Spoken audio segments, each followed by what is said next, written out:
Hello, everybody. I'm Frank Stanishi of Open Forum, candid, frank, and live, of course.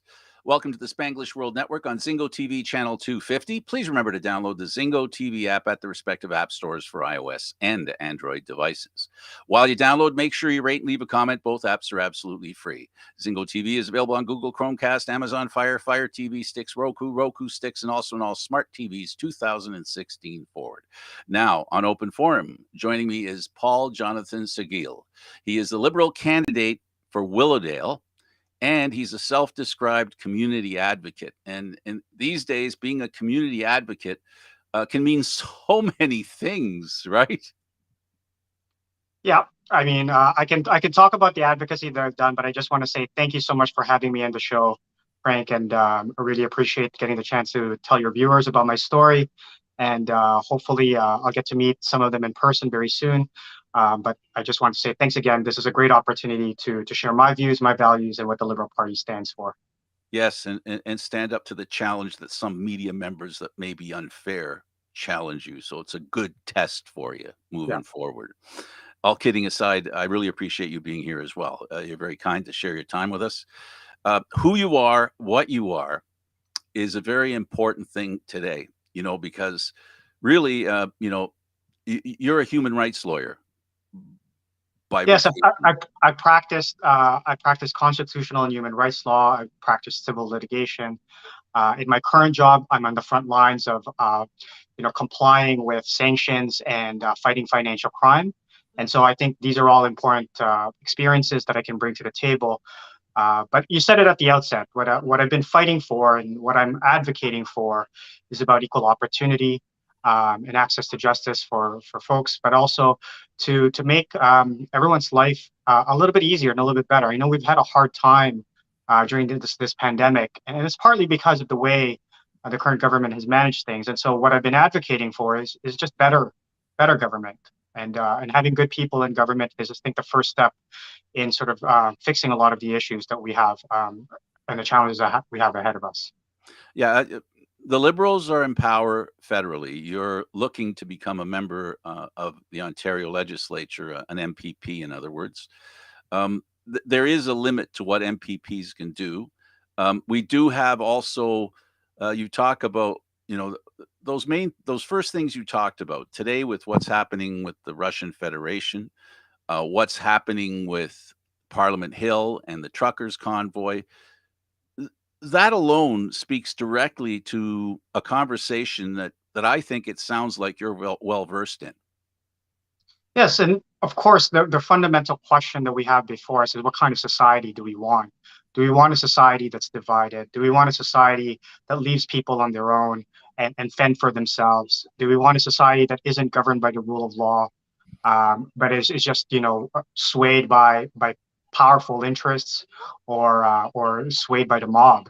And at the heart of it, what we're fighting for is obviously a liberal democracy and a society that takes care of each other, and having people who have those values at the federal and at the provincial government matters because then they can work in cooperatively together. I Yeah. understand what some of the concerns have about interjurisdictional issues and whatnot, but at the end of it, it's about being able to work together towards common goals. And I believe that's what the Liberal Party here in Ontario has is we've got a plan and we've got great candidates that are coming together to bring their experiences to bear on the issues that are facing our province today. Now, one of the things that you hear from Stephen Del Luca, the Liberal leader, is inclusion. Having a better representation of politicians that represent the people and the places they are coming from. By your definition, how does that work better now as opposed to how it's been? Well, I think we've developed our understanding about um, the franchise and what it matters. Who gets to vote and then who gets to participate in politics. And I think over time we've gotten better at making these spaces more inclusive. And what Stephen Del Duga committed to as a leader is to make sure that the team that he puts forward, to represent Ontarians, are reflective of the very diverse province that we have. And I myself, I'm a product of that. I'm a product of the diversity of this city and the diversity of this province in my own experiences. But also in my own lived experience, being a Filipino, it would be the first time that we'd have somebody at Queen's Park if I was lucky enough to be elected. And in so 20 in yeah, sorry. 2022, that's right. Yeah. It's one of the biggest and fastest growing populations, and and it's interesting, right? Because the more that we have diverse voices, the more that we can bring our experiences to bear and see how laws impact us, policies impact us in different ways, and that allows us to better fine tune those laws and policies for the future. And I think that's why it's important to have an inclusive mindset when we're building a team, when we're building a government. And the team that we have together is truly reflective of the different walks of life, the different experiences that Ontarians have. And I really hope that when you see the team that we're putting forward, that every Ontarian can see themselves in this Liberal Party. Hand up as opposed to hand out. I think that's a false choice. I think at the end of the day, what we're talking about is whether or not we have a society or a bunch of atomized individuals who are just fending for themselves. And in a society, what we do is we build each other up because we all grow, we all benefit when everyone is thriving. We help people who may not come from privilege, may not come from a background where they have all the resources that they need. But we also build people up to ensure that the economy grows, because the bigger the pie, the more that we can share in it. This is not a zero-sum game. And I think that's the false choice that we've been placed with, that somebody's gain automatically results in somebody else's loss. And I don't think that that's true. Yeah, no, I understand what you're saying. I'm just here to ask questions because I see things going on, and I'm asking based on what I see. For example, one of the concerns for many Canadians, existing Canadians, is that they feel like they're being pushed out. Here in Southern Ontario, in particular, we're very diverse, and we've been diverse for a very long time, and no one should be surprised that a person like yourself and anyone who's visible should have an equal opportunity, not just to be a politician, but to go to school, to learn, and to not be frozen out because of their background. I think another one of the challenges, speak to the challenge of ensuring that education for people it's open to everyone, because some know or some feel that education is almost a privilege. Yeah, so this issue is very near and dear to my heart, and a lot of the advocacy that I've done in the community is about opening up these spaces. Now, I work in corporate Canada. I'm a lawyer by training, and I fought to open up these spaces to people from different backgrounds, people who might not have ever imagined themselves to be, working on Bay Street or um, working as a lawyer in a big firm, or for that matter, becoming a judge, becoming a CEO, becoming a tech entrepreneur.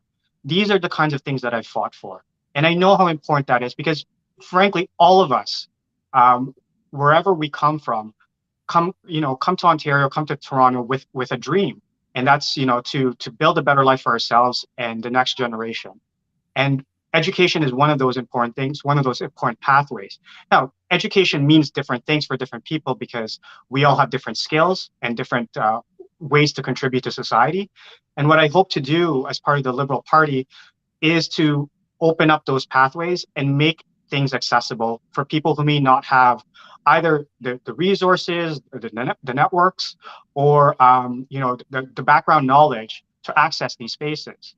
I've helped build mentorship programs. I've helped build communities of new talent coming into organizations, build pipeline of talent so that when the employers are looking to fill the jobs of the future, that they're not just looking at one segment of society, but they're looking at all segments, and they're bringing in people from different ethnic groups, uh, sexual orientations, people with different abilities, people from different classes, and people from different economic backgrounds. And I think that's really important, that you shouldn't have to know someone or have a secret network to be able to get ahead.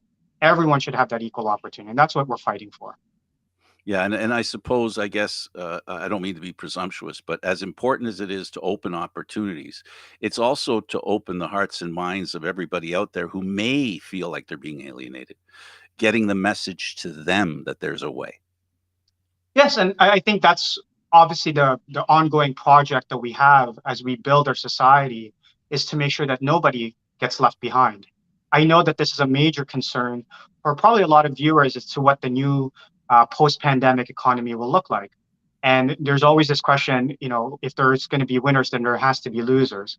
And my sense of that is there actually has to be a way for us to make sure that everyone can have access to the basic needs that they have, and whether that's considering forms of benefits that we can all share, access to re-education or retraining pathways. So if certain industries are no longer viable in the economy of the future, that we can help people have a leg up and find new ways to contribute. And for people who are at the end of their career or looking to retire, people who are older and looking to wind down, that they can have a dignified life in their retirement, that they can have a dignified life as seniors. And that's what we're looking to build, is end to end, looking at different aspects of how we can make sure that nobody is left behind. One of the things that fits under basic needs, I've basically put it this way when I ask my questions and how I think. There are basic needs that human beings need within, for example, in our country or our province or in our city. Right? There's a list of basic needs, and one that I find so obvious, but it seems to be one that you have to wrestle with as a politician and as a new politician. I think you'll find out it is about minimum wage and it being a livable wage. Is there a way to arrive at a point where someone can work and live on the income that they have? Because we know that there are a lot of people who are struggling because a livable wage is not what they get. I think there are different dimensions to that problem, but for sure, one of the first things that we will have to tackle is, the fact that this government, when it came in, canceled, the minimum wage increases that were put in by the previous Liberal government. And so we have to catch up to where we should have been in the first place. But then we have to also think about what the future means for uh, for affordable living in a place like the city of Toronto, but more broadly across Ontario. What does it mean to have the basic necessities? And we have different aspects of our plan that will be coming out that will address those questions about affordable housing, about being able to get the type of work that will allow us to sustain ourselves and our families, that will allow us to participate in the global economy of the future, that will prepare our industries to be able to take advantage of new markets. That's part of the plan that we're building.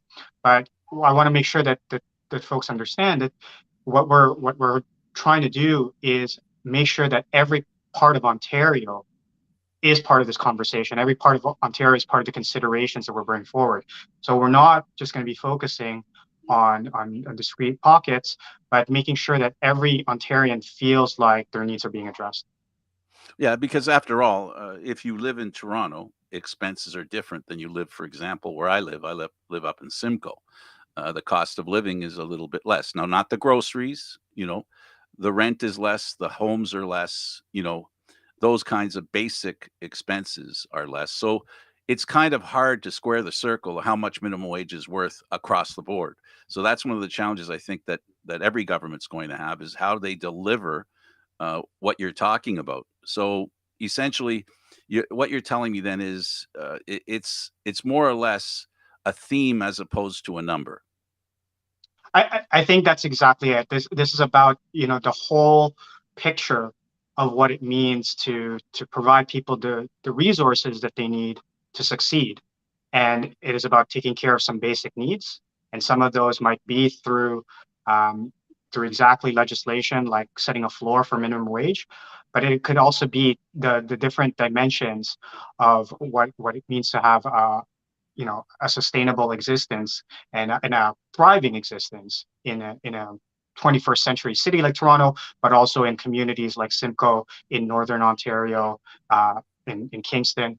We want to particularize the solutions so that it meets local needs, but have an overall plan that what we're hoping to do is not leave anyone behind.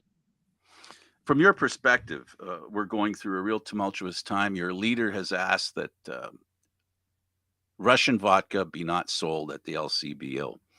Um, i- that sounds like an oversimplification for me to just say that. But in a more, if you don't mind diving into that situation a little deeper, from your perspective as a human rights lawyer, why is it so important for Ontario and the Liberal Party to take that kind of stance?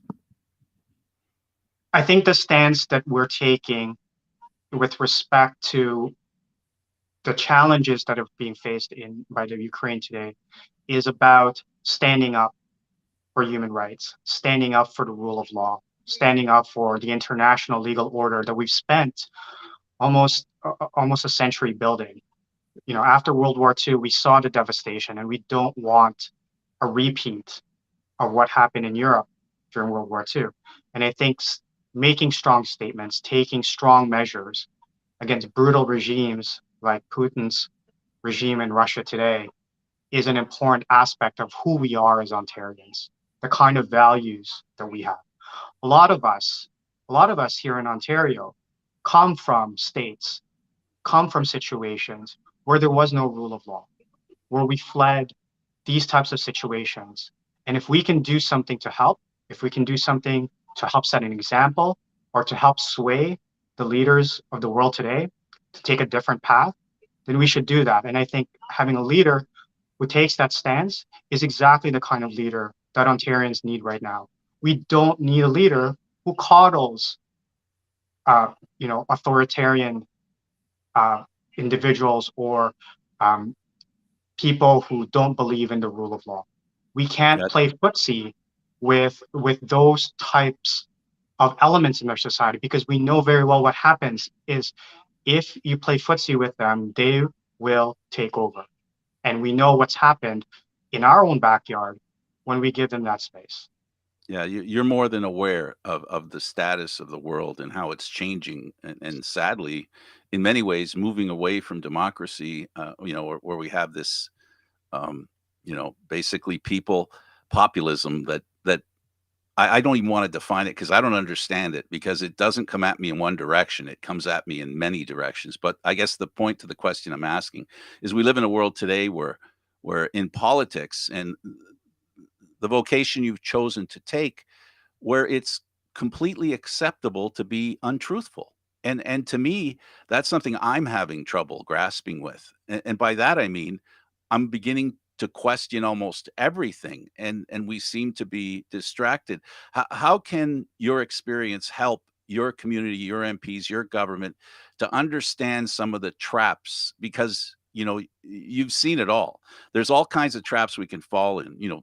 Terms like dog whistle, false flag, all these wonderful terms that what they relate to is denying people their rights. No, I appreciate the concern that you're raising, and it is one of the things that really drove me to run, and particularly at this moment in our history and at this moment in our sort of social development. It's important to have people in public office who represent the values that we want to stand up for and represent what I believe are the very best aspects of our human condition. We want people of integrity. We want people who will tell the truth. We want people who will be honest and straight up with us and talk about the challenges that are ahead of us, not with platitudes, not with gimmicky, um, you know, ballot ballot box initiatives, but really talking to the people as they are grown-ups and wanting to hear that from our politicians is something that everyone has been asking for. You know, in my job, one of the things that I am responsible for is fighting corruption, fighting bribery, and making sure that our financial system isn't used for that. And I know what it is, when bribery and corruption infests government, people lose trust. And then we start thinking that we might as well fend for ourselves. And that's not the society that I I wanted to grow up in, or that's not a society that I would want the next generation to grow up in. It's not a society that my parents came here for. And I know many of your viewers feel the same way. Again, a lot of us came from places where government was broken or the people that were in power did not represent the interests of the people who put them there. And I think that's why when I come forward, I'm really coming forward from that perspective, that I've seen what happens when things aren't working, but I also have a track record of trying to fix things and doing it from a place of integrity. Mr. Saguil, the one of the problems that I see in society today, and I want your opinion on it. We don't have the time to read the story. We concentrate on the headline. Well, obviously everybody has many competing priorities, and I want to thank the viewers especially for taking the time to listen at this time. I know you've got this pandemic environment to deal with. People have kids in school, people are worried about their health, people are worried about the jobs of the future. And so I think the other thing that's important is having a government that is competent, having people in positions of authority or making decisions who have some experience to bring to bear on those issues, rather than people who may have just known someone or known the right people and then somehow find themselves in a position of authority. That's not the way we should be running government. We should be actually relying on people's experiences and the ones that are actually brought to bear on the issues that are important to us.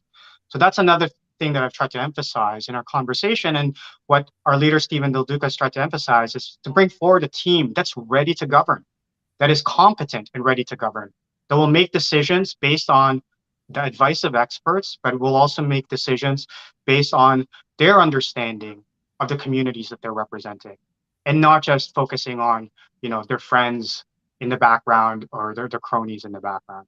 And really, with a team like this, I really hope Ontarians can see that we're fighting for the shared future that we know is precarious, but we are hopeful because we know the resilience and the strength of this province. We know we have the talent and the resources to succeed.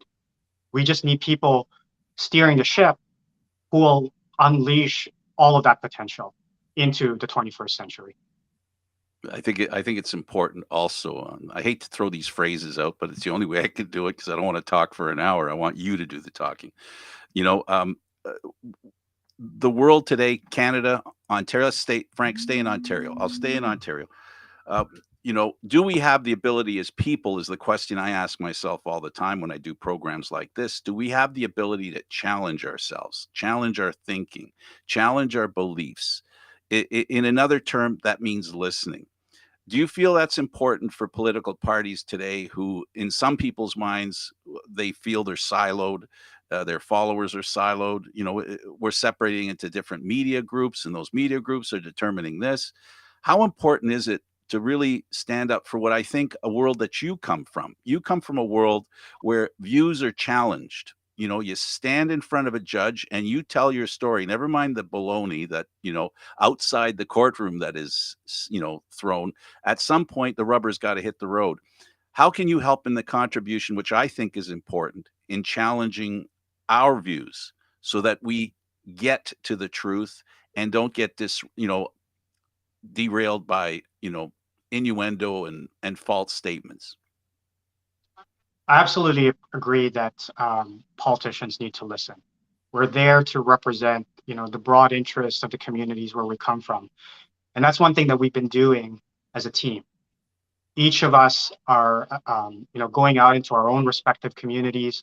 We're also gathering around specific questions and issues that we all care about, and we're reaching out.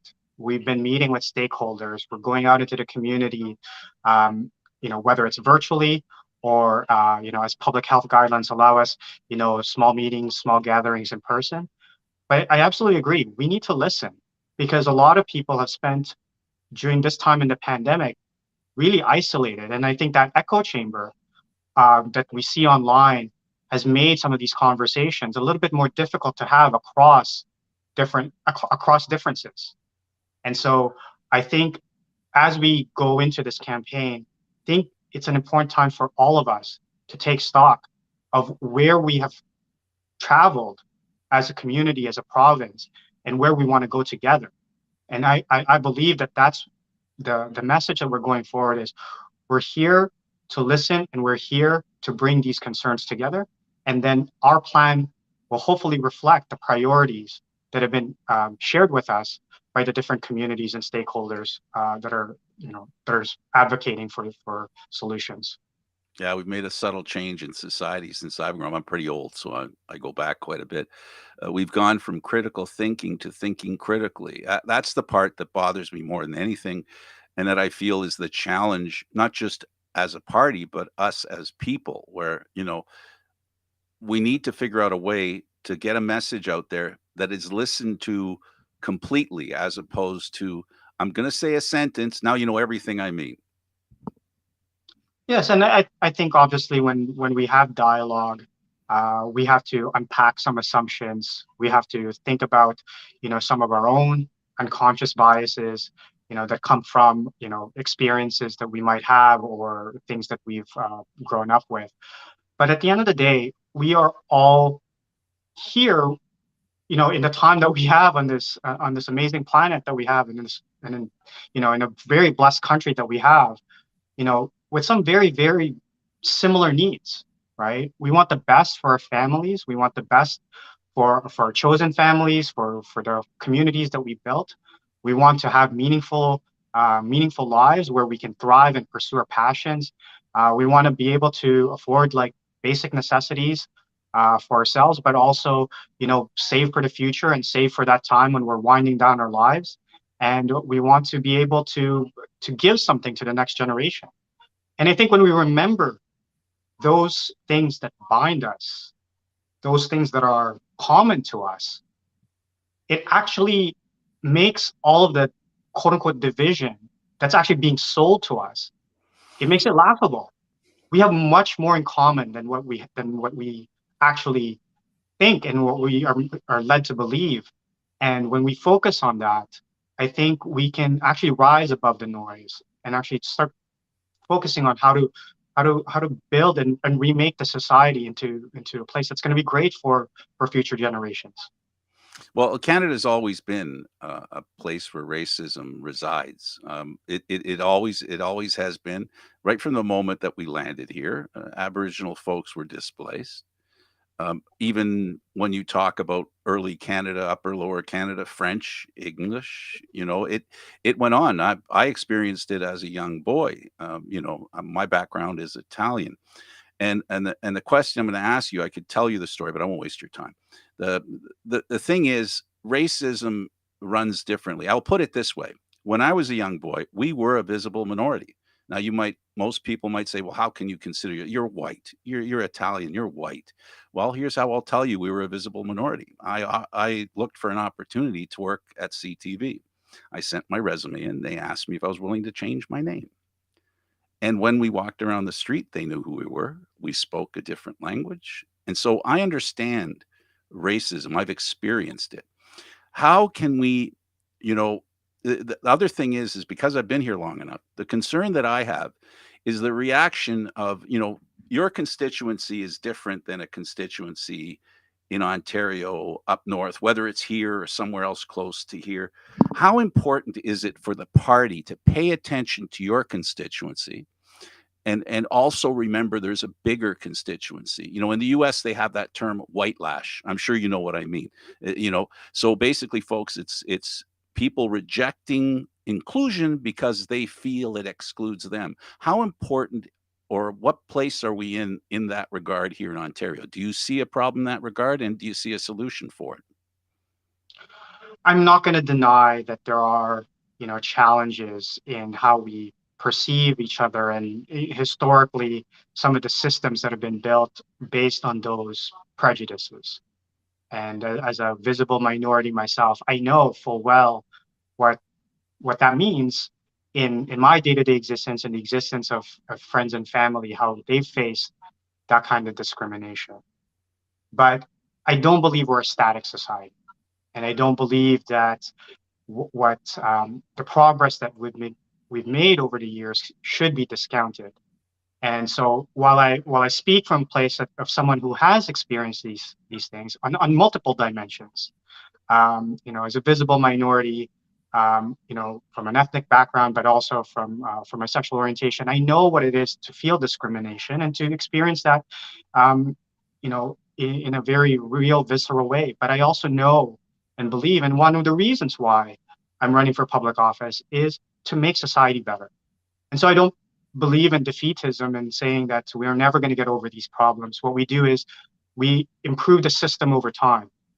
We change the guardrails, or we improve the rules under which we operate and under which we interact. So we try to minimize the impact of those biases. But we also go about having discussions and educating each other, making sure that we can have cultural exchanges, making sure that we can talk across differences, because that's truly the only way. We can't assume to solve all of these just from an academic perspective and think that, we have anti-discrimination laws and therefore all discrimination will disappear. We have to continue doing this. And it's not just the government's job, it's all of our jobs. We build society together. Private sector, public sector, not-for-profits, schools, universities, all of us are part of this project. And I believe that's what people want to participate in. We don't come to Canada, we don't choose Ontario or Toronto as a place to live and expect that we're going to be in our little bubbles. We want that diversity. We want to see the vibrancy of life. And that's something really, really exciting. And that's something that I think a lot of people want. This is the type of Ontario that they want. I don't know if I agree with that, to be honest with you. I might disagree a little bit. I mean, I look at Markham and I look at Chinese signs that say, we do like to live within our groups. I'm part of a group. I was born in Canada, but my parents came from Italy and they love to live near each other. I think I agree with you, and I'll put it this way. That's my disagreement, that we do tend to want to cloister. But what I will say in support of what you're saying, and I want to make sure that I didn't leave that last comment I made in a negative perspective. The point is that every new group of immigrants that come in, if we help them to understand it, you help my parents understand that, yes, you're not accepted right now. But if you can teach me, their son, their daughter, and through us show that we can belong, equal members of this society, then that becomes a unifier in itself, because nothing helps more than people who've experienced racism and understand that it can be beaten, to help those who are being racially abused. That's why I firmly believe in the biggest, most important thing in Canada is we have experience in learning how to be open to each other and respect each other. Toronto is a perfect example of that. I wasn't trying to disagree with you to start, but all I was trying to say was we do all like to spend time with our kind. Please don't send me cards and letters. By that, I mean, every group of people likes to be in their comfort zone. But your children, my children, they grew up with a different thinking. So there's a lot of hope if people pay attention to what's going on around them. It's like I if I can paraphrase, it's like the pandemic. Don't listen to anybody about whether your health care. Don't listen to the internet. Talk to the people closest to you. They'll tell you the truth. And when it comes to being happy and fighting racism, I talk to my parents. I talk to my mother. I talk to my uncles. I talk to my aunts. And that's how I learned about racism. And that's how I began to defend Canada. I can see what's wrong in Canada. I did at that time, but I understood also that wasn't Canada, that wasn't Ontario, that wasn't Toronto. It was a scant few that unfortunately we hear about more than we do about the people who do support us. So that my long-winded conversation here is just to tell you that I agree with what you're saying. We're just coming at it from different angles. And that's the beauty of having conversations, Exactly. right? The beauty of having conversations is you might start thinking that there's a difference of opinion, or thinking that there's a wide disagreement between two views, and then you realize that you're right, there is much more common. And while we might still have, our own perspectives on this, and of course we have a different upbringing, we have had different experiences growing up, and you live in a different city, but we can still have dialogue, and that I think is ultimately the kind of place that we all want to come to. Why Ontario is so attractive, why Toronto is so attractive to the rest of the world, is because of exactly what it allows us to have. And we can continue building that.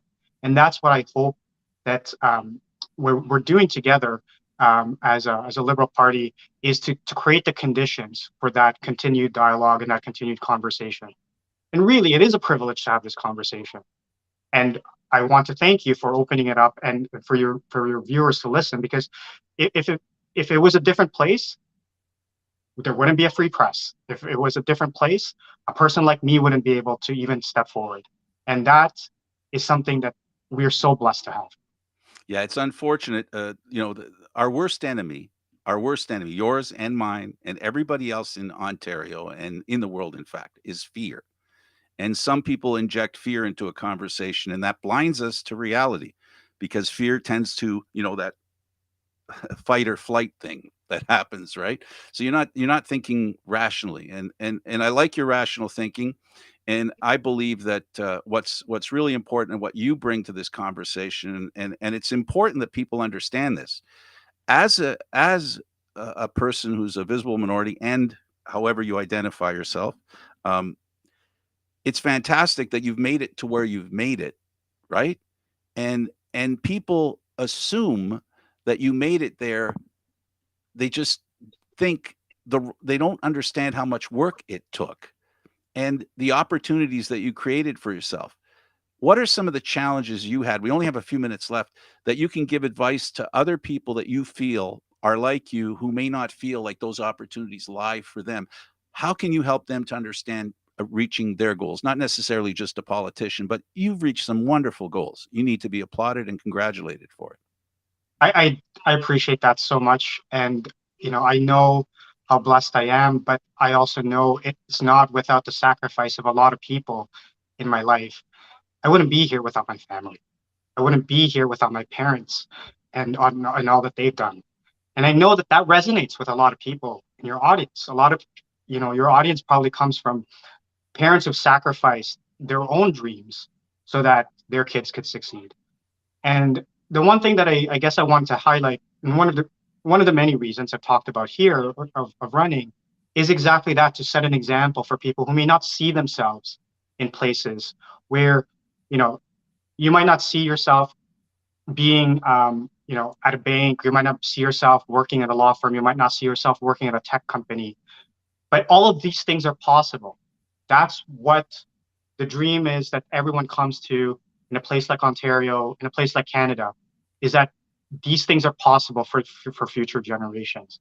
And so what I'm hoping to do is just by my very presence, help to, you know, activate that imagination for some of the people in the next generation, but also on a more concrete level, actually help open those doors, provide those meaningful pathways to education, give people the security that they need to house themselves, to feed themselves, to clothe themselves, to have that ability to take the basic care of their needs, of their family's needs, so then they can dream big things, so they can build a business, so they can apply to a graduate program, or they can take that job that might take them to the next level.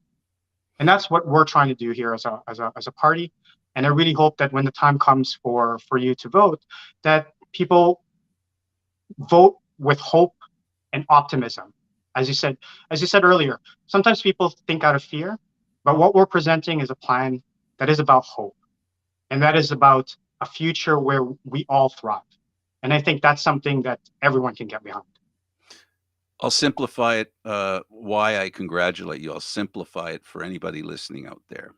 If an immigrant comes to this country and has the ability to start a business and that business becomes successful and it's able to compete in Toronto, with other companies in Ontario, or even better in Canada, or even better in the world, that person that starts that job, whoever they are, doesn't matter what their background is, doesn't matter what sex they are, they achieve that success, they create other jobs that fit below that. So from the corporate boss to the vice president to the warehouse manager to the supervisor of that shift to the guy that's working and the children he feeds. This is why I think it's important, and this program's all about this. It's about highlighting the fact that there is no choice between who gets the opportunity, because every good opportunity that leads to a good result is good for everybody. And I like the term a high tide raises all boats, but it's so true, right? I absolutely believe it. We're about creating opportunities and making the most of those opportunities that exist for people, and giving them new ones where they can continue to explore their passion and their dreams. And I really hope that just having this conversation really opens people up to the true choice that they have. It's not about whether we hunker down or live in fear for another couple of years, because so many things are happening around the world. But we can meet these challenges head on with a plan and a purpose, but also with hope in our hearts. And I know that sounds a little bit hokey, but I think that's what people need these days. They don't want to live their lives in fear. They don't want to live their lives cowering and worried about, where their um, where their kids are going to end up, or where they are going to end up. They want to worry. They want to be able to, build a nest egg, retire, and then pass on a good life to their kids. And that's what we're hoping to help them with. Yeah, no matter who you are, what you are, male, female, choice, whatever choices you make, even.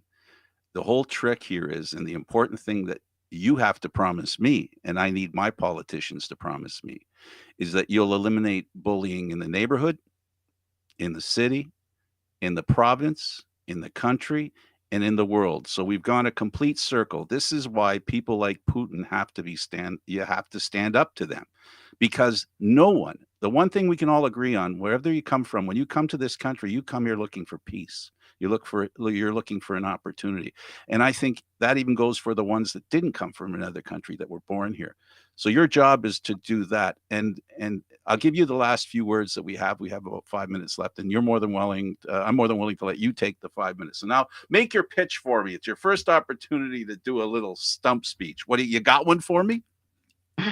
Frank, I'm not. I always say I'm not running to be a politician. I'm running to help, my neighbors, my friends, my community, and that's what I hope to bring forward. Is that sense of just integrity and competence that we need in government.